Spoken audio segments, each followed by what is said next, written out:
That being said, I had an enormous amount of student debt, like rivaling the price of my home kind of student debt, Oof. Yeah. right? Huge. And also, I had contributed to or invested in retirement, kind of, sort of, in the past, but nowhere near where I wanted to be to feel comfortable that when the time comes, I'll be able to make whatever decision I would like about how I relate to my work life. And so this year, actually, 2025, is the first year in my adult life that I actually maxed out my Roth IRA contribution limit ever. Alex, I am celebrating with you. That is such a huge, gigantic milestone. You didn't start your practice to barely hang on. I'll guess you started it for freedom, impact, and profit.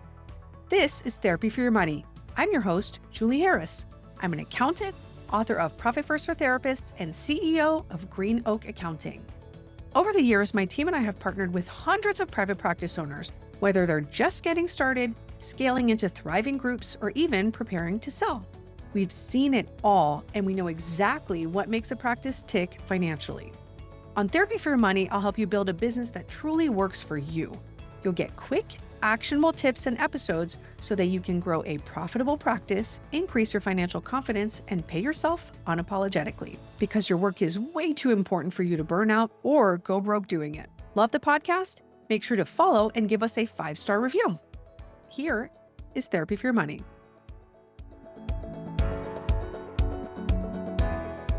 Hello, everyone, and welcome to Therapy for Your Money. Today, we are chatting with a Profit First reader and Profit First Academy member, Alex Antonucci. Hi, Alex. Welcome to the Julie. podcast. Thanks so much for having me. Yeah, so you're someone who's been kind of in our universe for a little while. I would love, why don't you introduce yourself and tell us about you and your practice? Yes. So I live in Pittsburgh in Pennsylvania, my wife and 2 kids. And I actually just at September 30th of 2025 was my 1-year anniversary going into private practice. So I'm still new to Exciting. the game. Yeah. Yeah. And I'm a, I'm the only practitioner currently in my practice, but I do aim to grow into a multidisciplinary team of clinicians. So I'll probably acupuncture and physiology and bring in some nutrition and so on, because I really want to focus on more of a holistic lens, a holistic view of helping folks kind of attend to their whole life. And something I'm particularly excited about and proud of is that I partner with a nonprofit here called Tree Pittsburgh, and I commit 1% of all of my proceeds to Tree Pittsburgh, and they build up, they protect and sustain our urban tree canopy here. We do a lot of tree plantings all over the city, particularly in less canopy shaded neighborhoods, and I'm a certified tree tender through them. So it just feels like it really embodies the spirit of the practice to allow the kind of wellness that we can promote outside of the therapy room too.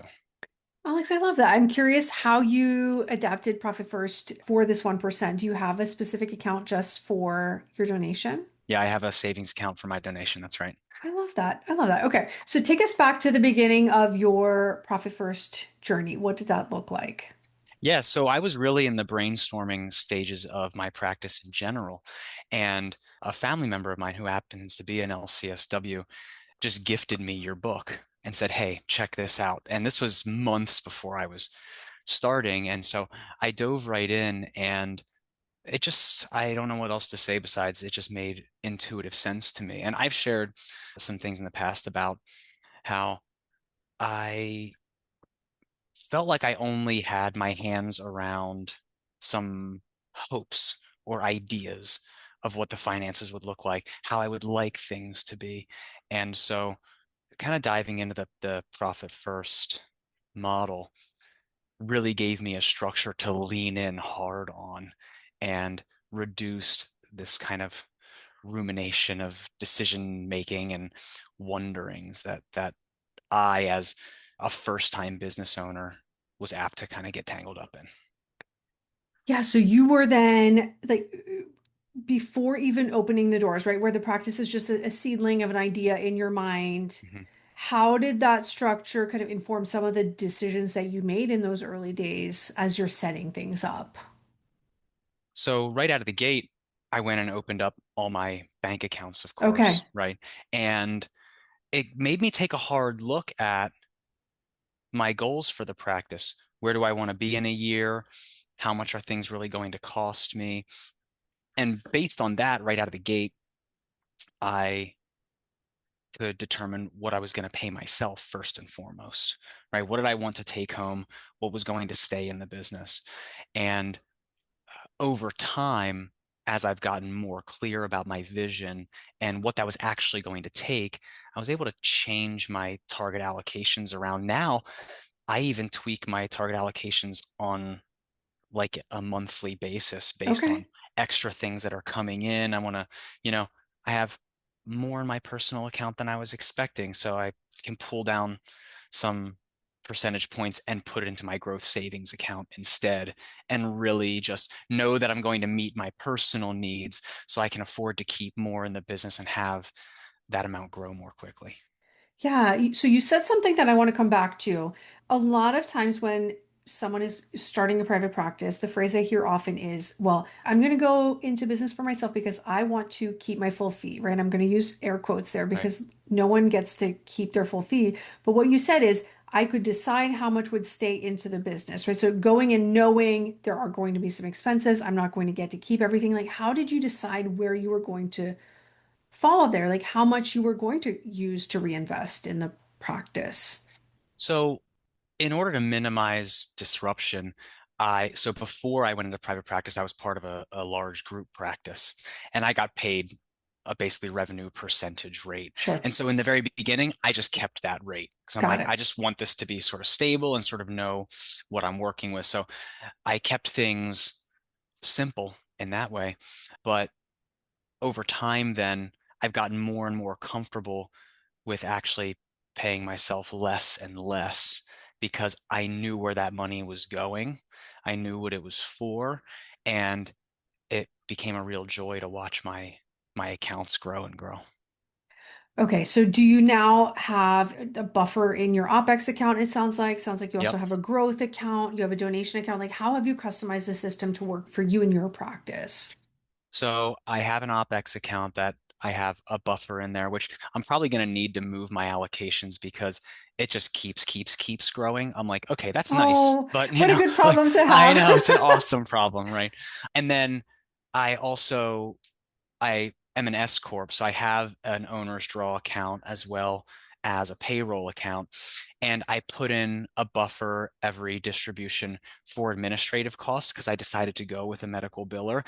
And Okay, I pay this individual hourly, and I don't always, a buffer is growing in there also because I know got that it. that's really important and useful. And then of course, I have my tax account and my donation account, as well as this growth savings. Okay. So the way that I have customized the growth savings is that the way my bank worked is after I met a minimum balance, which happened to be $25,000, I could switch it over into a money market savings account. So now that there's more money in there, now instead of gaining 0.1% interest in like a typical business savings, now I'm it's returning like 3% Yeah, every that makes a month, which big is great. difference, It's right? huge. That's gonna, yeah, that makes a big difference. But if you ever needed it, that cash is easily accessible. It's liquid. You can use it like on a dime if you have to, even though Yep. yeah, it's right there. So as you have like you're a year, a little more than a year in at the time that we're recording, what are some of the things that you feel like you've learned from about your business or maybe about being a business owner along the way? Wow. I mean, so what the utilization of profit first has been for me has honestly been everything. I mean, it's changed the way I personally relate with money.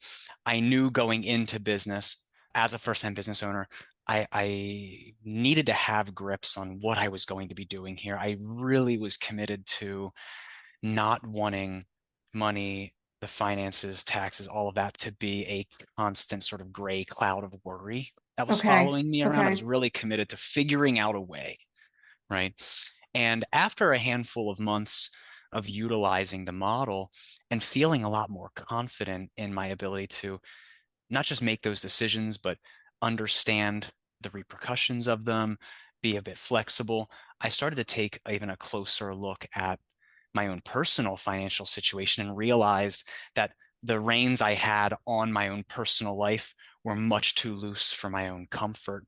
And now I apply a lot of profit first principle to my own personal finances, which has resulted in creating an extra personal savings account that I distribute to Okay. every pay period where I house my PTO in my personal Okay. account, On the personal side. Okay. Got right? it. And Yeah. I know that could happen Yeah. on Sure. either side, right? It made sense for me to have it there. So now, for the first time in my professional life, ever since, well, the last 8 years now, I don't feel like vacations cost twice as much as they actually do. Yeah. Yeah. Was a huge burden before in my mind.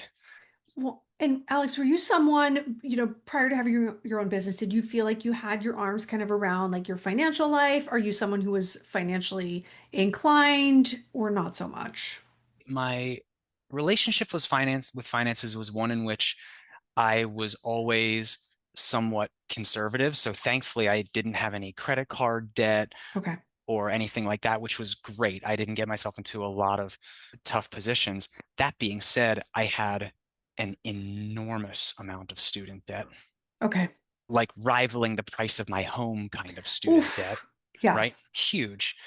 And also, I had contributed to or invested in retirement, kind of, sort of, in the past, but nowhere near where I wanted to be to feel comfortable that when the time comes, I'll be able to make whatever decision I would like about how I relate to my work life. And so this year, actually, 2025, is the first year in my adult life that I actually maxed out my Roth IRA contribution limit ever. Alex, I am celebrating with you. That is such a huge, gigantic milestone. Congratulations. And like Yeah. for anyone who's listening and not watching, the video recording, Alex is young. Like you have plenty of time. Yeah. How many years are you from retirement? 30, I'm 40? well, Like a I'm lot, only right? 35, so I Yeah. have time on my side, which is why Yes. the IRA felt like the most important piece here to really Yes. And get that going. if you're able to continue that for the next 30 years, that is a gigantic sum of money. So just Right. congratulations. What an exciting milestone. And like first time Mhm. ever. Yeah. Yeah. That's amazing. I love that your business was able to do that for you, right? Like to sustain you in that way. Because your comp package is not just like how much do I get to take home? It's all those other things like your holistic life, right? Yeah. Like when I think about if I want to or would like to purchase something forever, basically, it's been like, well, maybe is it worth it? I don't know if how's that gonna affect? Now I just know. It's like, is it there or is it not? Is it something that can wait or is it not? Like, what are my priorities? Where do I want this to go? That I never realized the churn of mental energy that process of not really knowing where I was took up until Yeah. sort of the buzz goes away and I'm like, oh, this is actually feels very simple right now. Yeah. Yeah. And before we started recording, you said something along those lines, right? That it just removed a lot of the energy of decision making, Hmm. where it's just the data is there Yep. and you can make a data driven decision. The Hmm. numbers are going to say yes or it's not a judgment call. Yeah. So like how do you think of your decisions when you're thinking about something for the business? Like what does that look like for you now? Well, luckily, right, not just through the academy and the Q&A sessions and the office hours, but through some of your other course offerings on there, like team compensation. I have all these prefab spreadsheets, right, that are like, here are the things that are probably going to be in the picture. And I'm like, okay, yeah, what else can I think of? And how do I plug this into here? Right now, I try to keep the expenses related to my business. I think about them on a couple different layers. Yeah. The first is minimizing redundancy as much as Sure. possible, which is something that you talk about in your book, if I recall. And really, I want to prioritize the sort of long-term health of my practice, so the my growth savings account right now, what I've been doing for 6 months is I only have 4% going into my profit account, for example, which is really on the low side of things. Sure. But guess what? Each quarter, that distribution, I plug that baby right back into my growth savings anyway. Okay. So Okay. I'm like, that's good. That's really just there so that the other half of that stays as the emergency fund there that it can continue to grow over time. Right now, I'm really focused in on minimizing redundancy, keeping things simple, and prioritizing spending that really will contribute to the kind of culture I want to have in my practice Yeah. and the culture I want to have in my community, which is why the 1% going to Tree Pittsburgh felt like an important decision. Yeah. So you are getting ready for expansion, right, with the growth account. So Hmm. what does that look like, and how is your profit first journey evolving in that process? Yeah, I'm a little bit on the edge of my seat about that because I know that my percentages are going to change Yeah. here coming up pretty Everything's about to soon. change. Yeah. Right, everything's about to change. So I'm on the edge of my seat because I won't know until I know. Yeah. But the I have enough confidence kind of in the map of the landing location. So I know that here on out, lots of my eyes are going to be on my payroll account, right? That's going to be the biggest Sure. expense moving forward, Mm-hmm. I'm sure. And just making sure, again, like let the money talk to me. Are the percentages right? Is it going in the right place? Is it working? Right? My current actual setup. Yeah. And so what comes next for you? Like where are you in that growth process?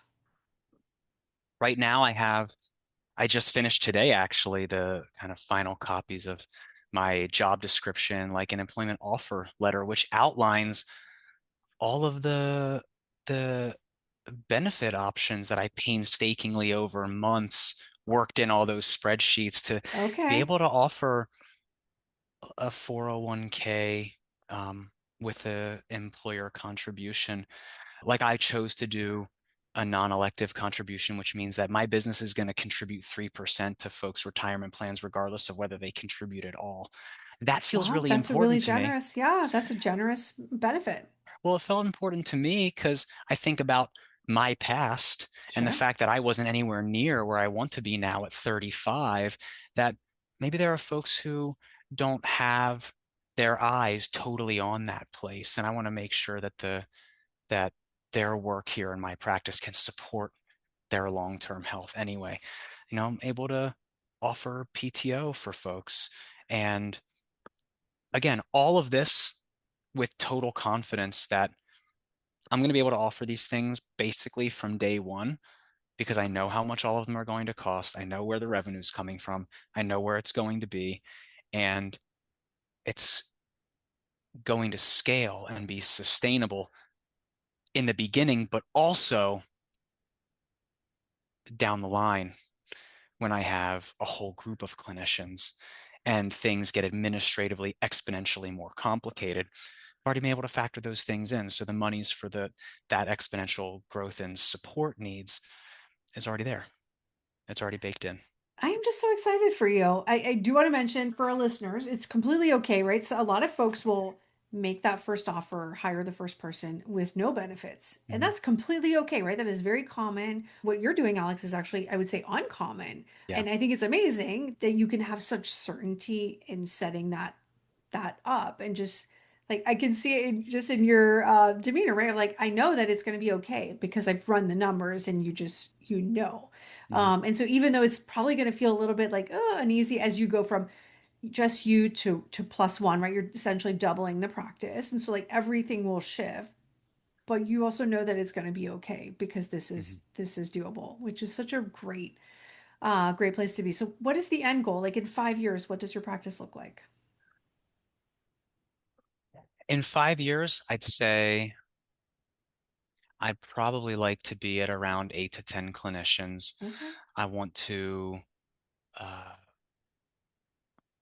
purchase a building, a physical location here in the city of Pittsburgh. And I want my clinicians and my staff at that point to know that if they decided to go out on their own, do their own thing, of course I'm going to support them, but I want to create a culture where they will feel the loss of not being a part of what we're doing. Yeah. And that's That's part of beautiful. why I want to be personally in person at an office location, because I think there's just something so powerful Sure. about co-creating that environment together. So I'm open to looking 100 different ways, but that's at the core of it, I think. Amazing. Well, okay. In that case, I'm going to ask you one last question. If Yeah. you were talking to a colleague who is maybe on the fence about reading the book, the workbook, joining the Profit First Academy, what would be your words of wisdom for them? My words of wisdom would be that it's your life, it's your business, it's your money. You're not committing to anything by picking up a book and checking out some ideas. It just happened to be really intuitive for me. It may or may not be for them, but however you handle your money in your practice, the greatest gift that any kind of model can give you is a sense of clarity and confidence and purpose in what you're doing. So you really just, unless you're totally certain that you've got that right in this moment, you have nothing to lose by checking it out. I couldn't say it any better, so we'll just end there. Alex, Sounds great. thank you so much for your time. I really appreciate just your openness of sharing about yourself and your practice. Absolutely, Julie. Thanks for having me again. All right, take care, everyone. That's it for today's episode of Therapy for Your Money. Catch us on Instagram and Facebook at Therapy for Your Money Podcast, and don't forget to subscribe to Green Oak Accounting on YouTube. Until next time. The information contained in this podcast represents the host and guest's general opinions and should not be construed as personalized accounting and tax advice. Listeners should consider all facts and circumstances before applying this information and seek appropriate advice from an accountant, financial planner, lawyer, or other professional. Any info provided does not constitute accounting, tax, or legal advice.